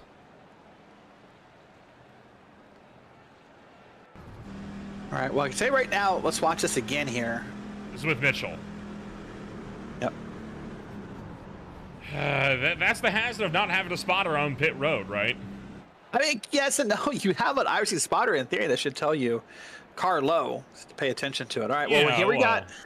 Yeah. About to go green here again, and yeah, there's some questions. Whenever we have a cycle of pit stops and a caution comes out, it's going to create some confusion for some drivers who don't feel they should be trapped a lap down or what have you, and some of them are, and rightfully so. I know when you're a driver, it doesn't seem fair or it doesn't seem correct, but yeah. For reference, when we went to break, we thought there was 19 trucks in the lead lap. That's what our scoring said live. That has been shortened down. Now we only have 12 on the lead lap, so the front 6 rows, which is definitely not ideal for most. One more caution though, and drivers could potentially get some laps back. Luck of the draw with how that yellow flag falls. Pace truck's off though, and we're set to go back to green. All right, here we go. Green flag back in the air right now. And Gudger's going to lead here on the bottom lane. He's going to do a great job getting a jump here. He's going to get a jump on the trucks ahead of him on the high side. Look at that. Look at that on the bottom. It was 5 or 6 trucks deep. They were already trying to race the apron on the restart. Yeah, well, that's how Kansas works, right? I mean, that line down there, it's not a double yellow line that has been forced like Daytona Talladega. It's a suggestion line. I mean, go down there at your own risk. Double file for the lead. And a Sogak trying to pick it off from Gudger. Gudger lost a 1.7 second advantage as a result of that pit stop cycle, and now he's caught on all tires because of it. Doing a great job here and trying to kind of manage the traffic, manage everything around. But look at that big gap up top. Look at that, how much time that Emma Sogak has really put on the rest of the cars. That's Duda, I think, back there in the machine behind, and see Zane Bailey trucks behind that. So lots of competition up here, but man, Emma Sogak in that 13 is doing a great job at keeping a gap up top here. Now if he can just find a way to not get Gudger up there next to him every time he comes out of a corner. Have not had 1 second since the restart where we've been single file for the lead of the race. Gudger continues to hold the inside. Anna Sogak continues to run the outside. John Holiday looking like he's opting to kind of fall in line with Gudger down low, although he does tend to float a little bit more between them as we approach these corners. Jared Duda, I think, might just be biding his time back and forth. Yeah, and sometimes that's the right thing to do, is to sit back, bide your time, let something happen, and reap the benefits of it, right? You see that more commonly, I think, at road courses than ovals, typically. But it does kind of have that feeling like maybe, you know, the energy's here, the tension is here, the hard racing is here. And as much as I want to see this thing go green for the next, 46 laps or so, it just has that feeling like we're going to get a little bit more aggressive as the laps count down. Well, we're in the second half of the race. Of course it's going to be getting more aggressive. Now a win's on the line. Critically, though, so is another pit stop cycle. We got one more ahead of us yet before this show's over. Yeah, and what that caution did right there, by the way, it should have put everyone back to it, in a sense, on an even lane. It didn't, by the way, because some drivers stayed out on that and did not pit. And I think that's probably why there's some confusion about who was and wasn't on the lead lap, for the record, because I mean, Anna Sogak did not pit. Michael Gudger did not pit. Jared Duda did not pit. So those are the 3 names that definitely come to mind that did not pit under that last caution. So I think that may be why some drivers had confusion about who was and wasn't lead lap, because they didn't get their free pass, because when the leaders don't pit, you don't get that free wave by here. But look at that bottom of the track. That's Holiday, new leader. Great job. All the way to the bottom, all the way to the top in one corner. John Holiday now not out of the picture to pick up what would be his first win of 2025 at the SRA IEL Truck Series. The driver, the number 9 Toyota Tundra, tracking down to the inside of the racetrack. While all this has been going on, you've still got other battles throughout the field. Right now, apart from this one, oh boy, there's Joshua Highball. He's trying to battle with Mike Allen, who's down to the inside of the racetrack at the alpha1.org number 29 entry. But Aaron May, a truck that's on the lead lap, is kind of getting mixed up in the fray here. Sorry, May is actually one lap further down from him. Yeah, he is definitely one lap down. That's the things happening right now. There's a lot of battles happening on this track between lead lap and lap down trucks, and those lap down trucks want to keep battling because there's a lucky dog to race for, and they're hoping with the number of laps left here that maybe they can find 1 or 2 more cautions and get involved in this lead lap battle once again. So they're not going to move over. They're going to kind of keep fighting for everything they can. But man, Holiday's also fighting hard. Here he is now moving to the bottom. He's got the 3 drivers behind him running the top. He feels more comfortable on the bottom of this track, Nolan. And hey, that sometimes can be down to driver preference. Sometimes drivers are better one down. Some drivers are better one up top, right? I mean, sometimes they're more comfortable in the middle. A lot of that is down to preference. And hey, I mean, if he can make that inside lane work, then I don't have a problem with it. Yeah, 100%. And that said earlier, that's one of the beauties of this racetrack is, there are tracks that come to mind, typically not the 1.5 miles, but there's 1 or 2 of them where it feels like the lane is kind of predetermined, right? Like, I think it was you and I who called a race here a couple weeks ago for Rockingham. That track really is kind of predetermined a little bit. Or you think smaller tracks like a Martinsville or a Bristol at times where the lanes are predetermined. Dover's a great one where in order to make a pass, you kind of have to basically move someone, right? You have to kind of upset their car, make them wiggle, what have you, and get around them. But at a track like here, this is a driver's track. Whatever lane you're more comfortable with, that's where you're going to race and hopefully be successful at it. Turn 4. There's a caution again. Bruce Dudley around on the front straightaway, and that is stopped right in the middle of the racetrack, and no one's going to hit him. And looking like Amaro might have had a hand to play in this one as well. It's hard to say. No one hit him at the end, but I suspect someone hit him at some point. I can't repeat that. Well, that was other way around. He hit someone else. Amaro was already into the fence entering turn 1. Now let's see what's going to happen. Here's Dudley in the yellow and red. There's the green truck up top, and you're right. That green truck was just stuck up in the wall. I mean, he had all the time and space in the world to get down, and then he's going to get hit from behind here, I'm pretty sure. Get the little assistance and getting it looped around, and then from there, just over. Oh, he's going to go back up the track. Oh, no. Oh, McRoberts just getting through that by the skin of his teeth and caught Amaro again just for good measure. Insult to injury.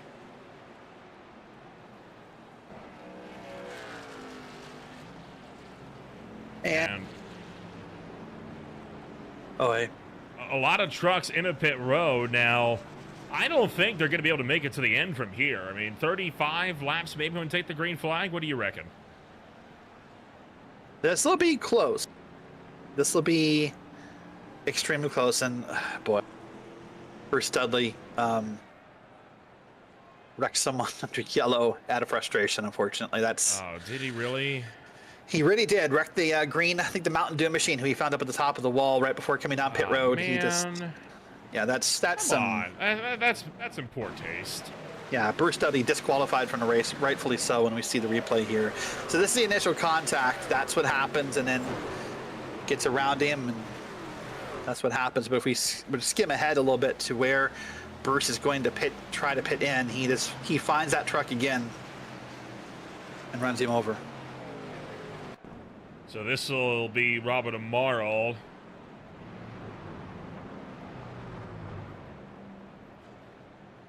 There's 1 and 2. Oh, and he caught Campbell as well. And this is why this stuff is garbage. This is why I hate this crap. I almost said a different word, because it's one thing to take retaliation if you two are alone, and I don't condone it per se, but I get it. I've been in that heated moment. But in that moment when you retaliate, now you affected someone else, right? And now it's garbage. That's the nicest way to say about it, is it's garbage, man. It sucks. So the 77, by the way, is going to be, I don't understand, Nolan. You saw on the screen, the 77 of Marla is being penalized for the caution. Given the end of line, I'm going to be quiet. Bruce isn't done, by the way. He's saying words elsewhere, and I don't think I can repeat words, but he is saying words. Yeah, it's a mistake, right? Everybody makes mistakes. It is what it is. It definitely doesn't condone something like that, and especially if it collects other drivers. It's, yeah. I might need to evict you, Darren, from the broadcast booth, because I think every race you've been in, we've had in a tent wreck scenario with this league. Yeah, that's... Like, this is like freak coincidence at this point. You keep asking, but no, here we go, green again. By the way, new leaders, Highball and Holiday, at least new leaders from the moment up front here. Gudger's in third, the 13's in fourth, and others. Oh, look at that pass quickly on the bottom. Yeah, Highball had the wrong gear. Falling back, yeah. You start to say something happened here, the wrong gear, or just missed the start or something, but you're right, he's falling back quickly, sinking like a rock, and Gudger's... Oh, no! Huge hand to the wall for the 64. Big crash for Gudger. He's going to get drilled by Bras. Aaron May collected. And a monster crash entering turn 2. Spell it into Gudger's chances on a first win of the season. It's just turned into something, hasn't it? It's just turned into something in the past, I don't know, 20 laps. But watch this here. This is after Highball falls back. Here's the 13 coming up quickly on the 64. Gets in the back end, gets up under his quarter panel. Hard into the wall. And I think what's important to say here in real time, what happens is when that truck drifts up a little bit, that truck being the 64, is it sort of opens this, oh, I didn't see that the first time, and then more on back from there. What happens when that truck drifts up, Nolan, is it creates a little bit of a pocket below him, and a little bit almost like a draft pocket almost. It's easy to get sucked up in that pocket.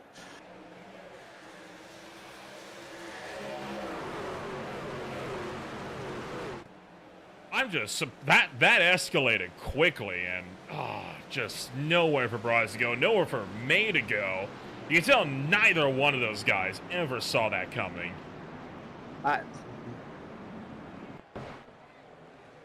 Let's watch it one more time in real time here. Watch the truck drift up. The 13 thinks the lane's going to be open, and it just wasn't. The 60 Gudger tried to kind of reclaim it a little bit.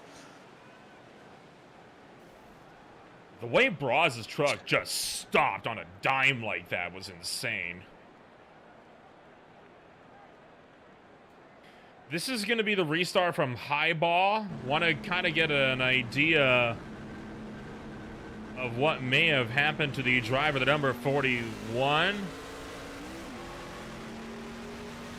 I don't know what happened. I mean, he was in second. I don't know what the issue there was with that.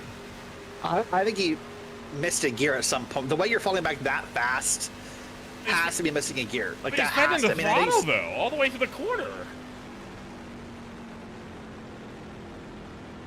I don't know. I mean, you're right.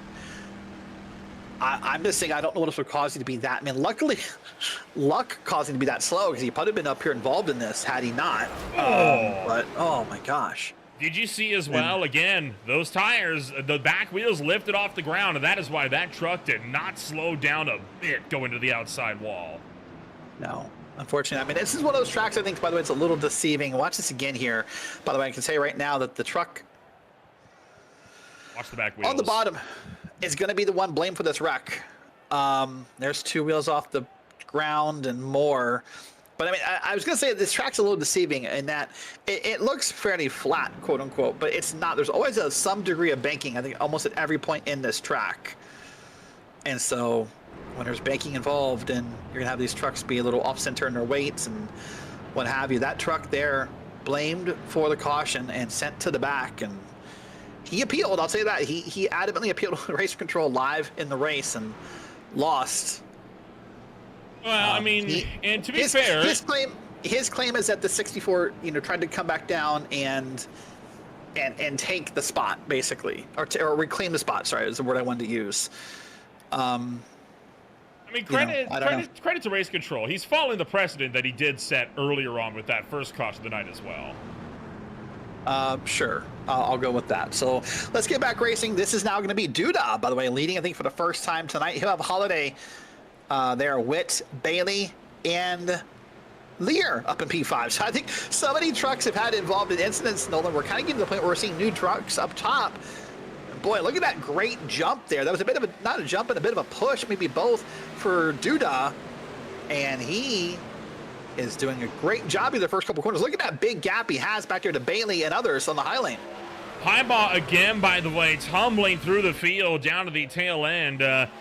Right now, only running about 5 miles an hour slower than your leaders. Yeah, either fuel saving or something's going on with that truck. But right now, 3 wide for the lead. Witt's up the middle. We got a big crash in turn 4. Austin Rez and looking like Gudger again. Bawalda's involved. Wow.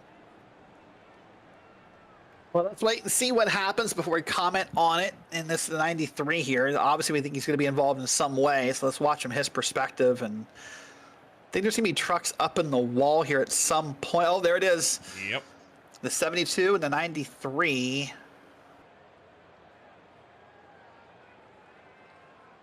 So that looks good so far. What's going to happen here, though? Oh, there's trucks ahead. There's more contact right ahead there. Yeah.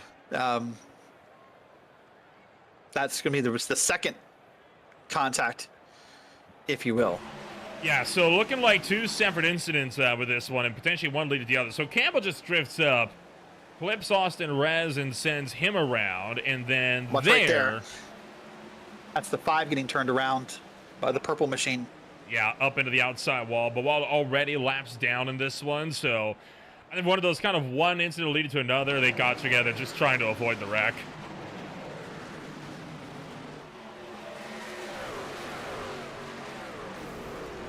That's exactly what that was. He cut across the nose of Cody Witt there. It just, I don't know. I feel like, watch this here. I mean, watch, this is going to be, I think, from the purple truck here. He's going to have spinning the 5 in a moment here. I think the assessment for tonight, Nolan, and typically you and I have an overarching theme of the race of what it is. I think a lot of drivers here are racing till the yellow comes out, maybe is the right way to say it. And the awareness that the yellow is going to come out might be more important. I think that's what I want to say. Like in that case, it was very obvious the yellow should be coming out. Just lift, and live to fight another day here. There's been a lot of running people over under caution or as yellows are coming out or as wrecks are happening that if we lift and move a lane or if we just do something, maybe these aren't as bad, as they've been. I don't know, but yeah. So end of line penalty assessed the number 72 car that time. I think that one I'm on board with, that he just kind of came up and made the contact, and nothing intentional, but it does happen. So the 72 to the back of the field, and this time by it's Witt, Lear, Duda, Bailey, and I can't read that name on P5. That's Wayne in P6, and that's the 11 in P5. That's Coleman's Burger. It's a long name to put onto a broadcast sheet. I see that, yeah. It's like, what does that say? I had to go check through iRacing. Yeah, I see that. I was like, what does that say? Again, new names up here. This is kind of created for a couple fun restarts. And by the way, Duda, got past here before the yellow came out, but I credit to Duda again. That was an amazing start he had. He got a bit of a push from Witt.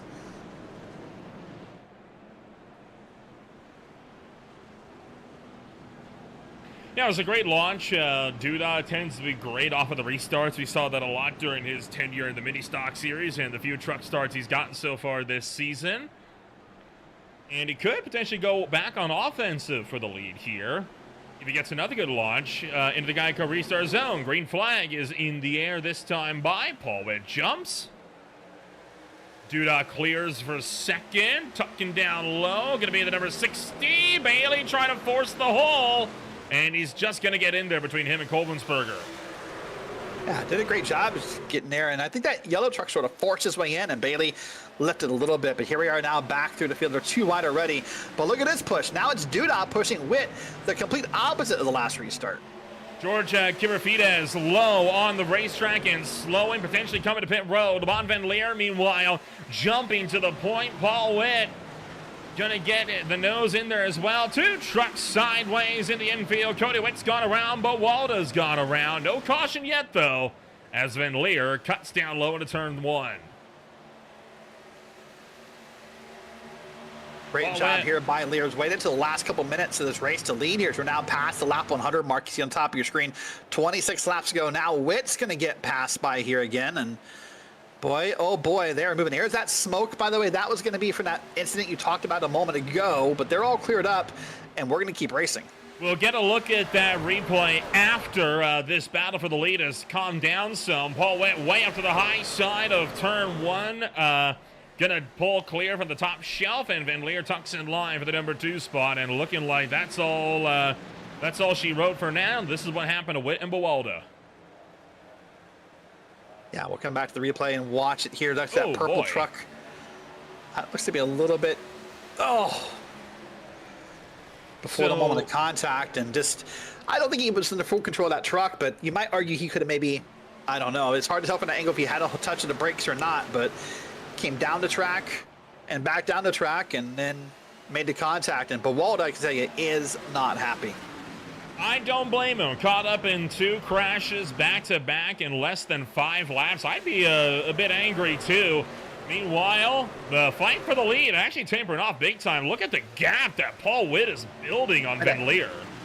And I think part of the frustration that maybe Buwalda has is, how is that not a caution? Like, I feel like the negative Nancy to broadcast. I'm trying not to be that guy, Nolan, but how is that not a yellow? I mean, and I get it. You know, there's trigger points in the system, but when you see that moment we had, there's Zane Bailey drifting up in the Lear almost. But when you see that moment we had, you know what, now 50, 60 laps ago, where the truck just got loose at pit entry and caused the yellow, how does 2 trucks making contact on the track not make a yellow? And why that's frustrating for Buwalda is, if that is a yellow, maybe he gets time to get down pit road, get that truck fixed under yellow, you know, and not lose maybe a lap, right? But if it's under green, you're just sinking like a rock through the standings. My goodness, these guys are getting aggressive. Bailey there, now under Duda. This is for P2, as Witt is your leader. Zane Bailey gets underneath Duda. Mitchell and Van Leer still side-by-side contact between Van Leer under the door of the number 7 Austin Mitchell Racing driver. And the Gainsbridge machine tracking down low. Now Paul Witt's been swallowed up by the battle for second. Jared Duda cuts in line, but he is hungry for a lead coming to 20 laps to go this time by. Right now, Duda is doing a great job here, to sticking with Witt, trying to keep here, trying not to get bumped from behind or sideways or what have you, and seeing when he can set up his pass to take the lead back. This has been a great set of racing up front. I know maybe some of the stuff in the back has been at question, but these guys have been racing hard up front. And there's Duda, yeah, again, trying to clear him, not clear. They'll be side by side down this long straightaway. And now it's about who can get behind one of these trucks and push. That may determine who wins this race back to the line. Jared Duda looking down low. Paul Witt in the mix. Witt up top. Duda taking all of the advantage of the apron that he possibly can. 19 laps on the boards. Zane Bailey checking up a little bit into Austin Mitchell. No dice, though. Well, the top 2 bump draft down the back straight away. Well, so I don't know if this is the track I want bump drafted at. I'm not, I mean, these 2 trust one another and good for them, but on a comfort level of tracks I want bump drafted at, I don't know that Kansas is one of my culprits, honestly. There's too much banking here. There's too much movement around, but They're doing a pretty good job at it. But I was going to say, what I liked about what happened there a couple laps ago now with Duda, when he shot that line to the bottom of the apron to make the pass there at the line, it's like, I like that move. That was a live experiment by Duda, I'm pretty sure, right? Jared Duda, I want to say, hey, listen, what happens if we come to this race, 18 laps from now, and I need to win the race? Does that move work? And it did. And hopefully he's finding that information away. So if him and Witt come out of this on the white flag side by side, he knows that racing it to the bottom will hopefully get him the checkered flag. Witt up top. Duda tracking up for the inside line as we hit the back straightaway. Tell you what, Jared Duda has been on point through much of this race. I think the big question now is, do they have the fuel to go the distance? The top three, they last came down on lap 97 under green. That means you got one more pit stop to go yet. But I think with all the caution we've had, they might just barely have enough to go the distance. Yeah, I was wondering the same thing. I showed in my telemetry a lot of these drivers pitted lap 98. Now, up note, Gilmore and Sogak pitted lap 106. So did Swafford back in P10. Highball in P11. So those drivers, I'm confident are safe. These drivers up front, though, I'll tell you what, if they're not safe, they're not racing like it. They're racing hard and aggressive. There's no fuel saving happening here. So either one of two things have happened, Nolan. Either they all know they're good, or they know they're so far not good that, there's no saving enough. One of those two things has happened here. I'm inclined to think it's the second. I don't think they're good. I think maybe everyone's just going to race it out here and hope for a yellow, or hope that something happens, because I don't think they're good to the line here. I'll be honest with you. Right now, go ahead, sorry. I'd say they pitted lap 98, and so that's why I say that. That's basically 40 laps. That's about 10 laps more than we think they can go if green flag conditions existed the whole time. So it's hard for me to believe they've saved that much under caution. 14 laps to go. Chase Modzelewski right now kind of in the way. Modzelewski is 5 laps down, and right now kind of a cork in the bottle. And, well, how about that? You called it right. Zane Bailey couldn't make it. He is down a bit road, still with 13 laps to go. I like this call from Bailey because he's making sure that he has time to run these guys down and get any fresh tires back up to temp. I don't know. Well, I mean, the question will be, and I want to keep an eye on him, is he going to take tires? But let's find. The reason I like the call, and the only reason I like it right now, is it's possible, just with the pit deltas here at Kansas, that he gets lapped here, before he gets off pit road, and then, what if, right? Does he ever get the lap back if a Yashin does come out? By the way, you are correct. I'll give you credit to you. 4 tires for Zane Bailey. I don't know that he needed enough gas to justify the 4 tires. Here comes your next truck down pit road. That, I believe, is John Holiday on screen.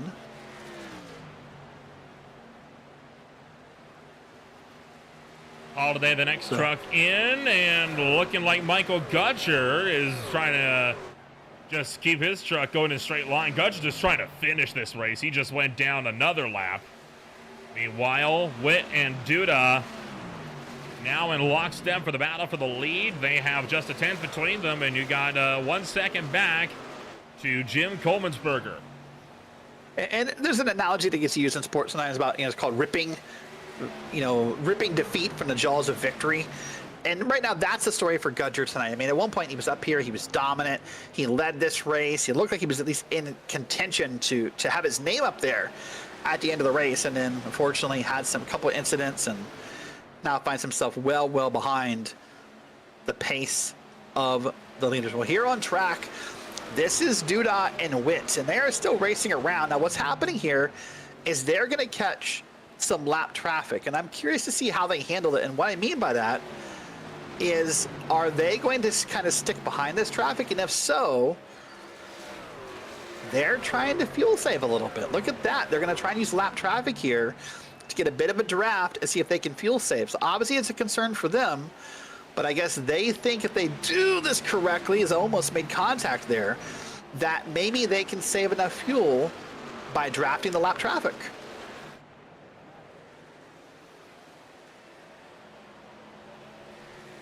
problem we're going to have now is there enough lap traffic? Sorry, go ahead. 9 laps to go, and yeah, right. I mean, that's the question. Is there enough lap traffic? Well, it might not come down to that. Yeah, I was going to say, well, no, he's not. Oh. He just cut way down low into turn 3. Good up high. They're swapping lead, maybe? Oh, maybe Witt's trying to save some extra fuel in Duda's draft? If it's that close on fuel, then this is going to be a real interesting finish. Yeah, it looks like they did, like, it's not exactly the same, but almost the old IndyCar slingshots, right? Where you kind of swap back and forth with who's leading and who's following, but they're not. Because look at their lines for the corners. I almost think these guys maybe gotten the green lights. No? Nope. I don't know. Okay, never mind. Maybe just trying to get out of the way, make sure Duda doesn't get disrupted by his run. Yeah, maybe so. You're right. I thought for sure maybe the way they were racing, maybe they'd gotten the green light to go, but yeah, that's not the case. And here back on through the field, see lots of racing happening. You see some glare popping off the windshields of those cars, and more calls to pit road action is still happening here. So with 7 laps to go, nobody appears to be safe. Now the name to keep in mind again, 3rd place, Justin Anasogak, now up to 2nd place, Nolan. And then Highball, Gilmore, Swafford, all pitted lap 106. I think they're safe. I think they might come out in a really good spot in this race because of when they pitted. We'll have to wait and see right now. Anasogak and Duda still run 1-2 on the racetrack, and we're watching the battle for 3rd here between Van Leer and Highbaugh. There is right now a 10.5 between them. Joshua Highbaugh looking to pick up one of his first podiums of his SRA career. Van Leer trying to get another one, and I don't even remember when Van Leer got his last podium. He's trying to hang on to it, and he's got 5 laps to get that job done. Doing a great job sitting P4, P3, depending on what part of the track they're racing side by side at, but now Van Leer's going to get in behind and had a bit of certainly had a bit of help, but he just got passed quickly by Swafford. And hold on, there's contact. My goodness, is that Gilmore? Yeah, it was Gilmore. Jeff Gilmore getting a little bit up close and personal with the back bumper of Le Mans Van Leer there. I think Van Leer might be starting to run on fumes here. I think he's having to put the clutch in to try and make it to the end. And from the way Anasogak and Duda have been running, I think they still believe they can make it. Which is crazy for Duda. I mean, pitted again, lap 98. You're right. I mean, still going around here. I've not heard the there it is. And that's, wow. Something he did not call. Wanted to leave that as a surprise for his opponents. I started to say I had not heard any calls of pitting this time by, but he just kind of quickly drifted down there and maybe thought since he was alone on track, so to speak, did not need to make that call. Well, here we go. A familiar sight, Nolan. With 3 to go, the 13 is back up front. Anthony Lane having issues as he was sent into the infield grass. This is what happened to the number. Oh, wow. Problems getting down onto pit road here. So I thought it was a high-speed slide, but no, he was trying to get down to the pits and got unsettled. Oh, there's Lear coming down. Oh, caught by the smoke. Caught by me not checking up for pit road, maybe. Yeah, I don't know. But Lear was coming down, and then that happened with 2 to go. The 13 truck, remember, pitted lap 106. Should have taken to lap 136. That's 2 more laps than the advertised distance. So I would think would be safe. Hold on, there's a truck down on the bottom of the track. Who was that? That I don't know who it was, but I do know they have just run out of fuel. Now the question is, Anasogak's on the white flying lap. Highball 1.8 back. Does Anasogak have the fuel to go the distance? Trying to see if he can chase a win. He's gotten 4 pole positions under his belt so far this season.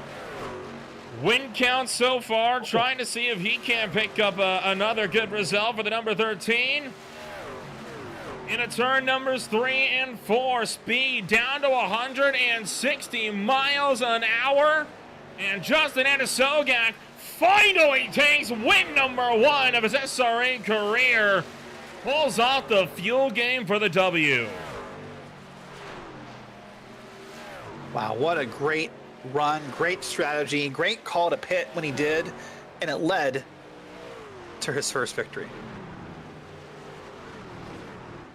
What a great day for And a Sogak, Highball, I think, given a bump or two of congratulations. And Sogak has had a turbulent season. He has had 3 pole positions, has never been able to pull off the win. His worst finishes, dual 9th places at Daytona and Homestead, top 5 every other race, 3rd place at Vegas, 2nd at Atlanta, and 2nd 1 week ago. Gudger also giving his congratulations. I think you're having a bit of fun there as they get down onto the apron. And Sogak, at long last, can call himself an official Truck Series winner. He took 1 win to the preseason races, but this one will actually go into the record books. Yeah, great run. I can tell you one person who's not happy about this is Gudger, based upon that contact that happened, I don't know, 30, 40 laps ago. But again, Justin Sogak, the Alaskan native, makes his first Truck Series win in the SRA. I got to be honest, I practically forgot about that. That explains the Well, force of that I can contact a tell lot more. It's not really congratulatory, is it? As the person in the crew who's kind of half assigned to listen to the voice chat and the driver chat, it's hard to forget about it. Let's put it that way. Yeah, well, you'll remember. So I remember when that was my role way back when. yeah. It's I'd say right now, there's some things in my ears that let's just put that. There are things in my ears. Take a listen back. I like the drama of this, but tell you what, let's take a run of your official post-race results. It was a wild race tonight, and Sogak pulls off the fuel strategy, takes home the first win of his IEL Truck Series career ahead of Joshua Highbaugh. Noah Swaffer closes out a podium, and I think first podium for Highbaugh as well in a good long while. Jeff Gilmore in 4th, Ryan Wayne in 5th. Bailey, Jared Duda, the last 2 trucks on the lead lap, with Paul Witt, Austin Mitchell, and Michael Campbell to close out the top 10. Moving back here into P11, these are trucks 1 or more lap down. By the way, this is Michael Allen, John Holliday, John Comensberger, Danny Story, Michael Gudger a lap down, Thomas Lane, 17th, Lieben Van Leer, who very, very close on gas, but ended up being a lap down, Joshua Jerrigan, Ryan McRoberts, and Robert Amaro round out your top 20. And moving down through the field to 21st place, it's George Kirifides, Dylan Wilbers, Chase Montelewski back at 23rd. Then it's Bawalda, Lane, and Campbell Jr. Witt, Rez, May, and Michael Dow close out the top 30. And we're now into trucks that did not finish this race. Yeah, that's going to be Nicholas Braz, Jordan Jung, Corey Painter, Brennan Gregg, Dale Rapp, Jim Duda, and Bruce Dudley scored 37. That's a look top to bottom at the field here. Kansas. What a wild race that we had here on this beautiful Saturday afternoon, and we'll get a chance now to bring Justin Sogak up into the broadcast booth. He has gotten 3 podium positions, but the race win has remained ever elusive. Tonight, he finally chalks one into the official win columns on the stat sheets. Justin, your first win this afternoon, and a lot to talk about tonight. Let's start with the final few laps. 1 by 1, drivers on the lead lap are dropping out for fuel mileage. How did you manage to pull off the fuel game? Getting the IEL. That just allowed me to go down and get some fuel and fix that little bit of damage I had. And crossing the line, I think I was 2 to the good, so I just kind of used the draft back there to save fuel even more and just praying it went green, and it did. Kind of talk about that EOL. Obviously, you were trying to kind of plead your case a bit there, as we heard through the communications, but the incident, a controversial one. I know Gudger had, it looked like had some opinions to share with you on your win after the race. Your perspective, though, on matters. Yeah, he went up the track a little bit, and I got under him, and he came back down. So I don't know why. It was a pretty easy call to call, but, you know, thankful for the EOL that Corey gave me to come back and win it. And while you were able to still walk away unscathed, all things considered, big points to be made here, by the way, on Paul Witt, and this is going to put you really close to within striking distance of that points lead once the drop week gets factored in. Do you reckon it'll be? Do you reckon you can overtake and potentially take a championship in your rookie season? I think it's going to be close between me and him. I think it's just me and him now. I think it's going to come down to the wire. The only thing I'm afraid of is that we're both good at Talladega, and you never know what's going to happen at Talladega because, you know, the big one. So you just got to avoid the wrecks there and got to stay consistent, man. He's pretty fast. He had a pretty fast track all day, and just kind of got lucky with the off strategy here and got the W. All right, well, a great night for you this afternoon. Congratulations on taking your first win ever in your SRA career, and we'll look to see you when we go racing once again.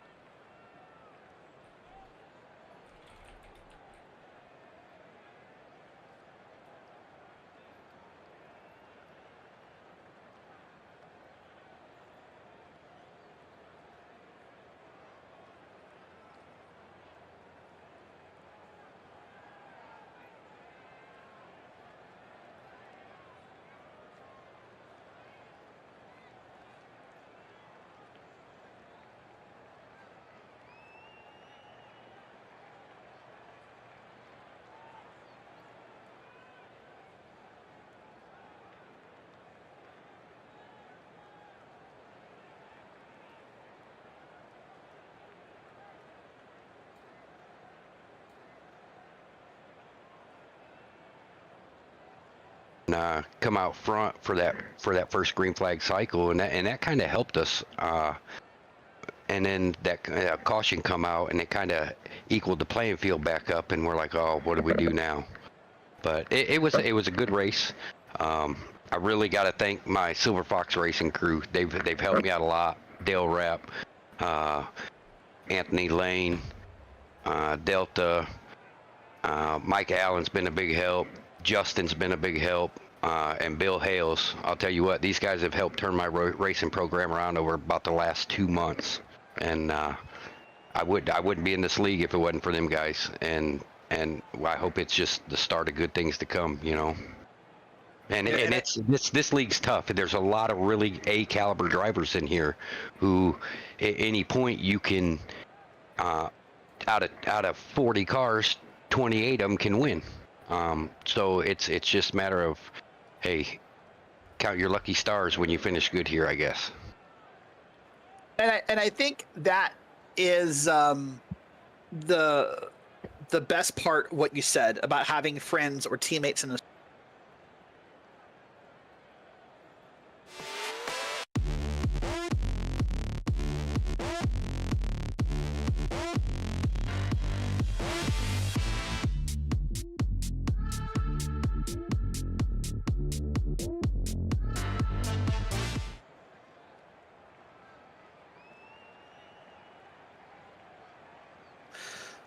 on the service. And you know, when you race in a good league, or not even a league, just a race with a bunch of good drivers, good quality people who give respect and give room, and basically you can learn a lot from them, and it makes you become a better driver in all aspects of the racing community. So as we look ahead towards the rest of the season, what do you think is on the outlook for you as far as this league is concerned? How far have you progressed, and what's your goal for the rest of the season? Well, I came into it just, hey, let's have some fun. And with the amount of drivers that were signed up, I was thinking, okay, possibly a top 25 out of it. Well, things are starting to turn around. You know, we still got half a season to go, so I'm hopefully a top 10 to be in the works, but you never know. You could have a great 3/4 of a race, and then in one lap it can be taken away.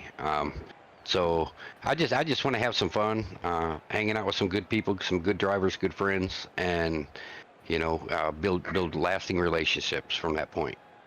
All right. Well, listen, great run tonight, and we hope to see you next week. All right. Thank you, bud. All right. That's a great job tonight by Mr. Highball there. We're going to move on to Noah Swafford. Noah finished 3rd place tonight. Noah, wow. What an eventful night at Kansas. Man, where do we start it? You know? Yeah, I don't know where you start anymore. I mean, it felt like we couldn't get the race going green at first because of all the cautions. Then there was sort of a patch of green flag racing. and then I felt like it ended with all the cautions. So talk me through, as a driver, the mentality when you know, I think by lap 23 we'd already had 3 or 4 cautions. What does that do to you as a driver? Like, how do you kind of keep your head in the game when that happens? I feel like the best way was to place good in this race was fuel. It was down to whoever's going to be able to save the most fuel. The last caution we had, I was able to sneak down because I got some damage off the last wreck that was going on. I was able to squeeze down, take another set of tires, fill up, and then repair some of the damage. I saw most of the people that were going through already kind of took their set of tires, so I knew I already had kind of an advantage on that, and I just took it to the end. So as the last laps are counting down, you know, lap by lap, and you see a car pit, is that just like putting the biggest grin on your face, knowing that it feels like you made the right call? Oh, 100%. It was just down to how long my tires were going to last, because I was just pushing as hard as she would let me, and then I was able to hold off Jeff. I saw Jeff in my rearview mirror, and I was just like, man, he's sneaking up on me, and I just had to keep her under control and make sure we were crossing the line. All right. Well, as we look ahead for the rest of the season, what's the outlook for you? Any tracks you're especially looking forward to? Not necessarily. Kansas was my one to look forward to. I usually finish pretty well in Kansas, but just going to try to keep doing what I've been doing and try to get some good top 10 finishes. All right. Well, great job tonight, Noah, and we'll see you next week. Appreciate you guys. All right. That is Noah Swafford finishing P3 tonight here in Nolan. And it wraps up this portion of the show for our podium interviews. And apologies for some of the technical difficulties we had during some of those. Everything decided to have a stroke on the production side of things all of a sudden. But so even when the race is over, we can't get away from the drama, it would seem. But tell you what, an interesting race. I think not the way either of us anticipated this race panning out. But next week, it's North Wilkesboro Speedway. And Derek, I think you and I know exactly how that race is going to pan on out. I don't think I should be in the... I mean, if you got a grudge against somebody here, next week's the perfect track for you. Let's put it that way. Oh, yeah, that's true. And listen, all kidding aside, it's a track that's hard to pass at. It's a classic track that, of course, you know, the restoration in real life due to Dale Jr. and some of the iRacing community, and getting that track back, at least for the All-Star race, is a great movement. But next week, you know, in the broadcast, you and I discussed tracks that have a single lane. Well, North Wilkesboro fits that bill. It sure does. But before we get to that, we've still got more racing action coming on up on Green Flag TV. When we go racing next, it'll be tomorrow night for the SRA Xfinity Series presented by Purple Haze Autosports. They're down for 230 laps around the action track. Scott Rankin and I bring you all the action on Sunday night. Derek's back in the booth on Monday for the last race of the High Tide Race League MFRD Premier Series. 4 drivers enter the ring. 1 leaves a champion at 9 o'clock p.m. at Homestead Miami Speedway on Monday night. The OMSRO Cup Series swings out to Loudon, New Hampshire at the Hampshire Motor Speedway on March 4th. And then on March 5th, the Beer League is out at the Nürburgring Nordschleife. They tackle the Green Hell for the first time in Beer League history at 9:20 p.m. Eastern Time, with the Speed Cup Series out in Avondale on Thursday. That takes us then straight to Saturday and everything beyond. If you want to find out more about who we are and what we can offer you, check us out today at www.greenflagtv.com. As always, my name is Ola Rambo alongside Derek Watson. Thank you so much for joining us. We'll see you next week on Green Flag TV.